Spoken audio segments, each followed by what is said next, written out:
Ito, kakapasok lang mga kapatid, no? Buong mundo daw ang umalarma, PBBM, Amerika at Vietnam. Nasa Pinas na West Philippine Sea, pinasok, China, umatras na. Yan ang title mga kapatid, no? Binasa lang natin. Yan ang ating panonoorin mula rito kay Philippines Trending News mga tol. At yun nga, nabalitaan nga natin na nagkaroon ng pagpupulong ang Pilipinas at Vietnam mga kapatid. So eto ba ay magtutulungan na ang dalawang bansa na parehong may claim dito sa West Philippine Sea? Kasi sa mga hindi nakakaalam mga tol, no, bukod sa China na umaangkin sa kabuuan ng South China Sea at kasama na rin doon ang West Philippine Sea, etong Vietnam mga tol, no, naangkin din nila itong West Philippine Sea. At mas marami nga na nga silang naitayo eh. Actually, no, mas marami na nga silang naitayo kumpara sa China. Yun nga lang, China ang agresibo at China ang hindi makatarungan ng ginagawa mga tol, no? So eto, panonoorin natin mula kay Philippine Trending News. Huwag niyo kalimutan mag-subscribe sa kanyang YouTube channel mga kapatid. At kung bago ka pa lamang dito at trip mo yung mga ganitong klaseng reaction video and commentary, partikular sa mga ganitong klaseng issue mga kapatid, maraming salamat nga pala sa mga nag-subscribe na. At ikaw, kung bago ka pa lamang, huwag mong kakalimutan mag-subscribe. Click mo na rin ang notification bell para ma-notify ka whenever na may mga bago tayong reaction video tulad nito. Huwag na natin patagalin pa, panoorin na natin to mga tol.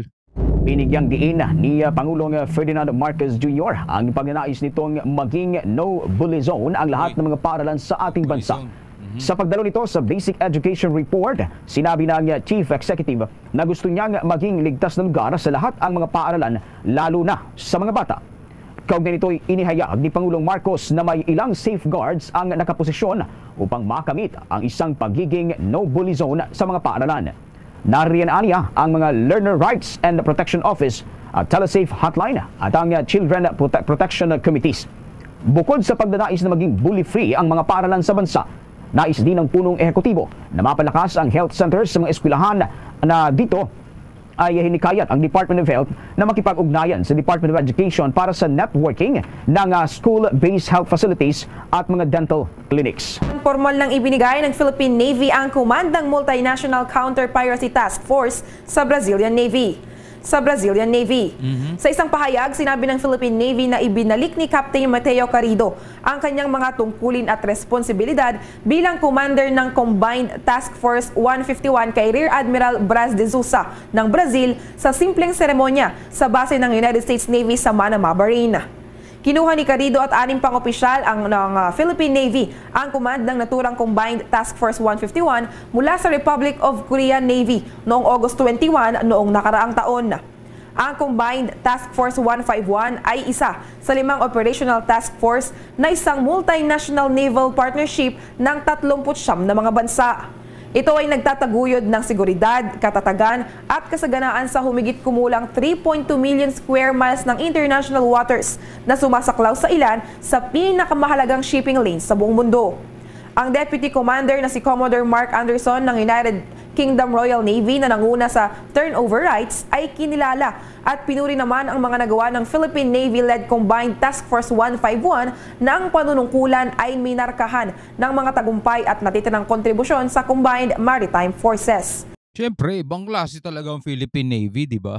Ipinahayag din ng opisyal ang kanyang pagtitiwala na ang papasok na Brazilian Navy na pinamumunuan ng Combined Task Force 151 ay makakatulong ng malaki sa pagsasakatuparan ng misyon ng Combined Maritime Forces. O, kailangan ng mga ganyan mga tol kasi syempre kapag walang mga bantay na ganyan, mga walang puwersang ganyan, pwedeng manaig dyan talaga mga masasamang loob eh. Tulad nito, anti-piracy, di ba? Sa panahon ngayon mga tol, no, marami pa rin talaga mga pirata, no, aatake sa mga barko na may lulan ng mga kargamento, di ba? So, buti may mga ganitong bantay sa karagatan. Sa ibang balita naman, umapilas si Chinese Ambassador to the Philippines Wang Shilian sa mga opisyal ng gobyerno ng Pilipinas na sundin ang guidance o gabay ni Pangulong Ferdinand Marcos Jr. sa halip na sa sinumang opisyal. May kinalaman daw yan sa pagtugon ng mga issue sa West Philippine Sea. Ito yung binigyan natin na reaction video kahapon. Di naman apela yun eh. Parang nagdidikta rin siya eh. Di ba? Ginawa ng Chinese envoy ang naturang apila kasabay na rin ng paglulunsad ng Manila Chinese Visa Application Service Center doon sa lungsod ng Makati. Ito ay matapos na sabihin ni Defense Secretary Gilberto Teodoro Jr. na hindi umano ganap na mabubuo ang kasunduan sa pagitan ng Pilipinas at ng China sa pangangasiwa sa pagkakaiba ng dalawang bansa, maliban na lamang kung kikilalanin ng China ang 2016 Permanent Court of Arbitration ruling na pumapabor sa Pilipinas. Tama naman Tama naman dito si DND Secretary Gibo Teodoro di ba? Hindi magkakasundo ang Pilipinas at China, mga tol. Maliban na lang kung kikilalanin ng China itong 2016 Arbitral Ruling Awards, mga kapatid, sa Pilipinas, di ba? Kasi yun lang naman talaga ang bukod tanging problema, wala nang iba. No? Ang China, meron din silang sariling exclusive economic zone nila. Ba't di na lang sila mamalagi doon? Di ba? Ba't di na lang sila doon? Problemahin na lang nila yung Taiwan kung talagang problema nila yung Taiwan. Ba't ayaw nilang kilalanin yung 2016 Arbitral Ruling Awards, yung UNCLOS, yung international law? Kapag kinilala nila yon, mga tol, at ginalang nila yan, tapos ang problema. Yun lang talaga ang bukod tanging problema. Kaya nga kung tatanungin mo, sino ba punot gulo ng problema rito sa West Philippine Sea? Yung China. Ganun lang yun. Punto pa ng Chinese official, kailangan umanong sumunod ng Pilipinas sa napag-usapan sa pagitan nila ng China sa katatapos lamang na bilateral consultation mechanism. Lagi namang sumusunod ang Pilipinas China lang ang hindi Kung saan kapwa nga nagkasundo ang dalawang panig na pangasiwaan ang maritime dispute sa pamamagitan ng isang friendly consultations at komunikasyon. Nanindigan din friendly consultation and communication. Ngayon, January pa lang, nakakaapat na diplomatic protest na ang Pilipinas sa China. Wala namang tugon. Deadma lang sila. Ito na kailangan daw mag-meet halfway ang China at Pilipinas para resolbahin ang territorial dispute sa diplomatikong pamamaraan at pakupain ang kasalukuyang tensyon sa pagitan ng dalawang bansa. Vietnam makikipagsanib puwersa na nga ba sa Pilipinas para labanan ang China? Ito nga mga sangkay, no? Nagpapatuloy po ang usapan tungkol po sa lalo pong pinatindi na sigalot ng Pilipinas against China. At ito nga po ang balita ngayon na bago, mga sangkay. Ayon po dito, nagkaroon ng official visit ang isa pong opisyal ng Vietnam. Ito po, mga sangkay. Doon po mismo sa Philippine Coast Guard HQ sa Manila. So, ano kaya ibig sabihin nito? May kipag-alyansa na ba ang Vietnam sa Pilipinas? Na isa rin po sila na nag-i-invade dyan po sa West Philippine Sea. Ito, mga sangkay, para po mas malinaw sa inyong lahat, bago ko po ihatid sa inyo itong... Alam nyo, totoo mga tol, no? Itong Vietnam, sabi nga dun sa ibang balita, mas marami pa nga daw silang naitayo na mga isla dito sa West Philippine Sea. Pero bakit nakafocus tayo sa China, mga tol? Kasi sa lahat ng mga balitang napapanood natin, hindi naman Vietnam yun ang hahabol sa atin kapag meron tayo resupply mission sa Ayungin Shoal. Diba? Hindi naman Vietnam yung nagpapalaya sa mga mangingisdang Pilipino kapag nanguhuli tayo ng isda dito sa Scarborough Shoal o sa ibang part ng West Philippine Sea. Diba? China, mga tol, may claim din dyan sa West Philippine Sea dahil nga doon sa tinatawag nilang historical rights o claim, mga tol. At ganun din ng Vietnam, no? May claim din sila dyan. No? Pero ayon sa UNCLOS, mga tol, meron tayong karapatan din dyan. So, 3 tayong bansa dyan, mga tol. At ayon sa international law, di ba, ay legit naman yung ating ginagawa. At kinikilala tayo ng maraming bansa bilang may karapatan talaga sa exclusive economic zone ng Pilipinas, yung 200 nautical miles. So sabihin na nga natin may claim dyan ang Vietnam. Pero hindi sila kasing agresibo ng China, mga tol. Diba? Hindi sila yun ang water cannon sa atin at talaga nagbabanta sa atin. Hindi sila yun. Diba? Hindi yung Vietnam yun. Yung China ang gumagawa nun. Kaya yung Vietnam, eto, nandito sa Pilipinas at wala tayong masyadong issue na naririnig tungkol sa kanila. Diba? Ang balitang to. Kung titingnan po natin ang mapa dyan sa West Philippine Sea or kung tawagin, South China Sea. Ayan po. Nakikita nyo yung flag na may malaking star? Yan po ay Vietnam. Ang nakikita nyo namang isang pula na may maliit na stars ay China. Okay? So, ngayon mga sangka, ito po, mayroon din po ditong Malaysia, pero kakaunti lamang, Taiwan, mayroon din po. Subalit, ang mayroon po ditong pinakamarami, itong may malaking star, na ang ibig sabihin yan po yung Vietnam. Okay? Vietnam po yan. Tapos pangalawa, Tingnan mo yung Vietnam, hindi magawang anuhin ng China. Di ba?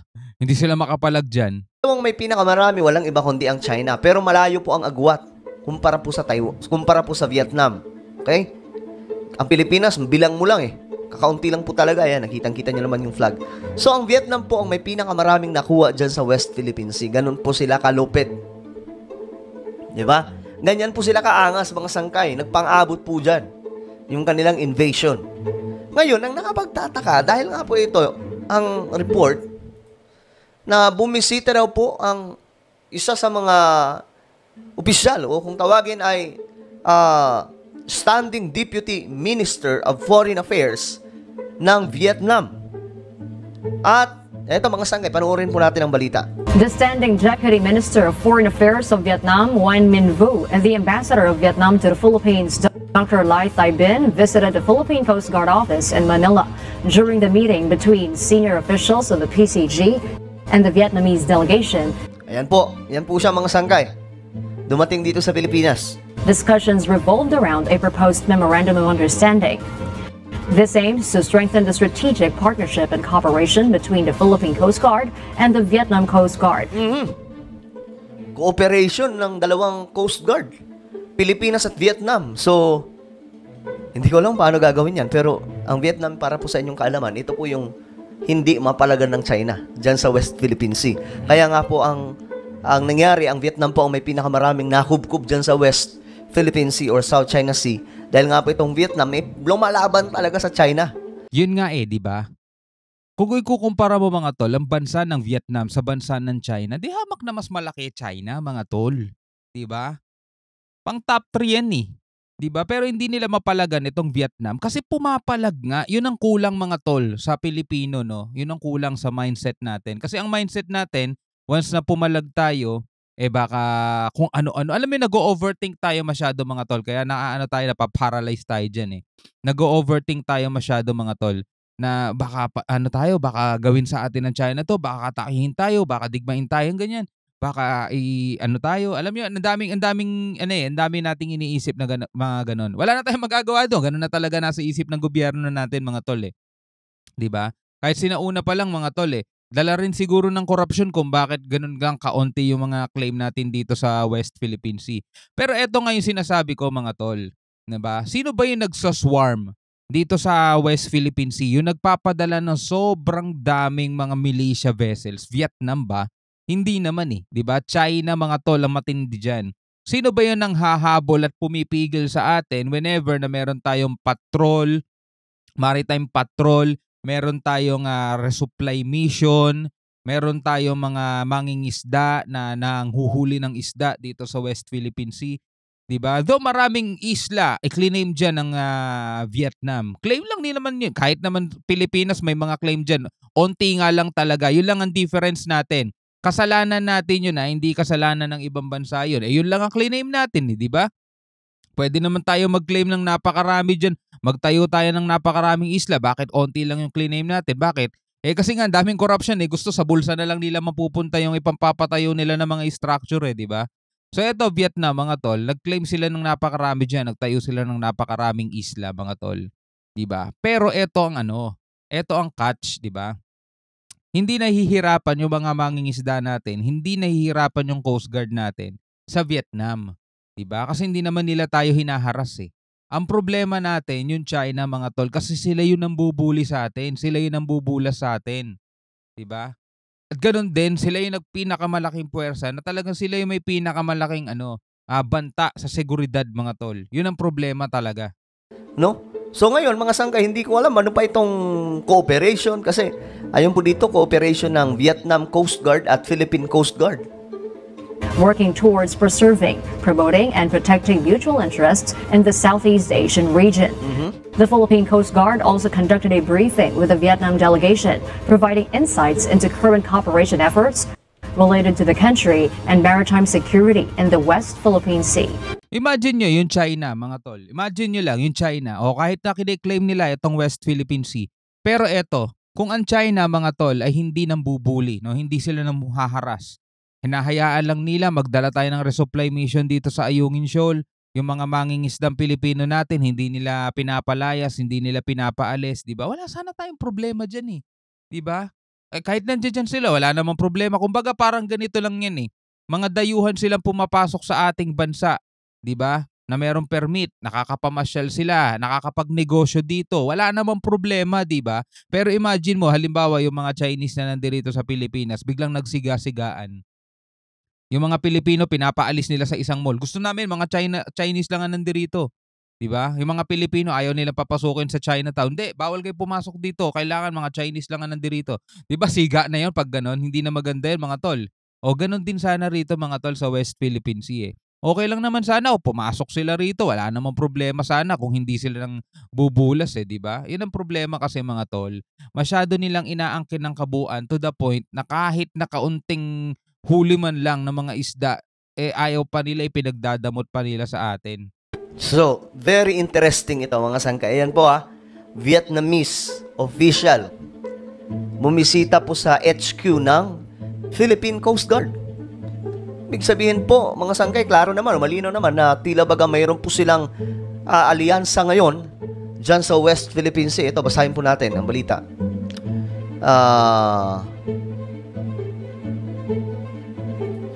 The Philippines and Vietnam will sign an agreement to strengthen maritime cooperation. Ayan po agreement to strengthen maritime cooperation between the two countries. Ayan po, sabi po dito, we discussed the proposed memorandum of agreement with the Vietnam Minister of Foreign Affairs, Nguyen, tama ba yung pagkabanggit natin, Minh Vu, during his visit at the PCG HQ this morning. It is more of environmental protection and search and rescue. Yan daw po yung isa sa mga nila in-establish na dapat pagtuunan ng pansin, mga sangkay. Ngayon, yan po ang information lang na lumabas. Di ba? Alam din ng mga Filipino Coast Guard yan. Alam nila kung sino ang hadlang sa kanila. Alam nila kung sino yung tinik sa lalamunan nila. Diba? Alam nila kung sino yung dapat alisin dito at dapat manatilit sino yung kaalyansa natin, mga tol. Alam nilang mga yan kasi sila yung nandiyan lagi sa karagatan eh. Well anyway, ikaw bilang isang Pilipino, mga tol, ano ang masasabi mo dito sa video na panood natin? Pwede ka mag-comment sa ibaba, mga tol, no? At pwede ka magbigay ng iyong reaksyon. Maraming salamat sa panonood. Hanggang sa muli, ako nga pala si Shobal D. Peace out.